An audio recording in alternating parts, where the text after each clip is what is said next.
आखिर बीजेपी का क्या कारण रहा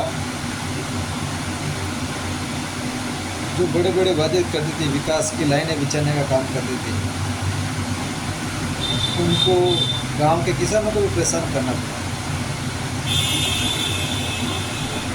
आखिर ये किन के हाथों में बिक गए,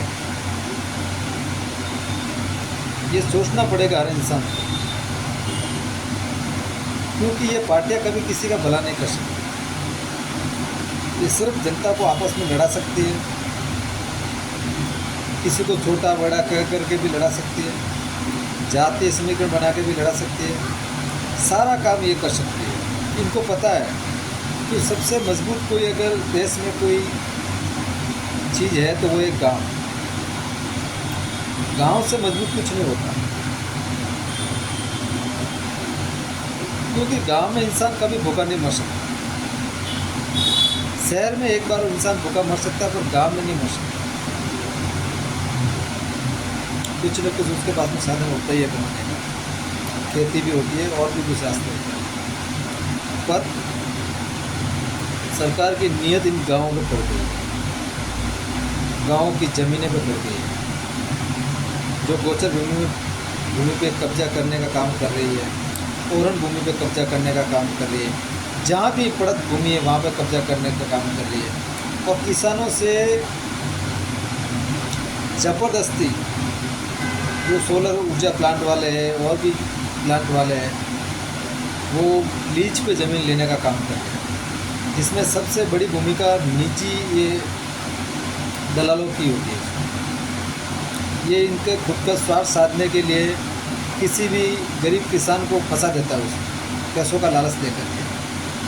उस बेचारे किसान को ये नहीं पता होता है कि लीज कितने सालों तक के लिए, आखिर आगे का भविष्य मेरा इसमें क्या होगा, कुछ भी पता नहीं होता उस किसान को।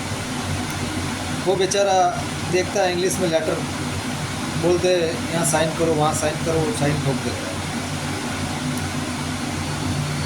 फिर उसके हाथ में से सारा खेल चला जाता है। और ऐसा कई जगह हुआ है, मैंने देखा है पर्सनली। मैंने देखा है बाड़मेर में एक मैटर हुआ था, जिसने 7 बीघे की ज़मीन पे लीज पे दिया था उन्होंने, और 25 बीघे ज़मीन पे ऊपर उन्होंने खंभे गाड़ दिए। जब वो किसान बोला कि मैंने तो 7 बीघे के लिए बोला था, तो वहाँ मारपीट हुई है। सोचिएगा, कोई भी प्रशासन आपके सपोर्ट में नहीं आएगा, तो सरकार भी उन्हीं की, सरकार उन्हीं को सपोर्ट कर रही है। मेरी एक बात मानिएगा आप, कोई भी गांव में आए और आपको पैसों का लोभ लालच दे और बोले कि आपकी ज़मीन लीज पे दे लेना है, भाई साफ मना कर दो, मत दो ज़मीन। कल ही आपके बच्चे कहाँ जाएंगे, इनसे लड़ते लड़ते थक जाओगे, पर आप अपना हक नहीं मांग पाओगे कभी, और नहीं लड़ पाओगे इनसे।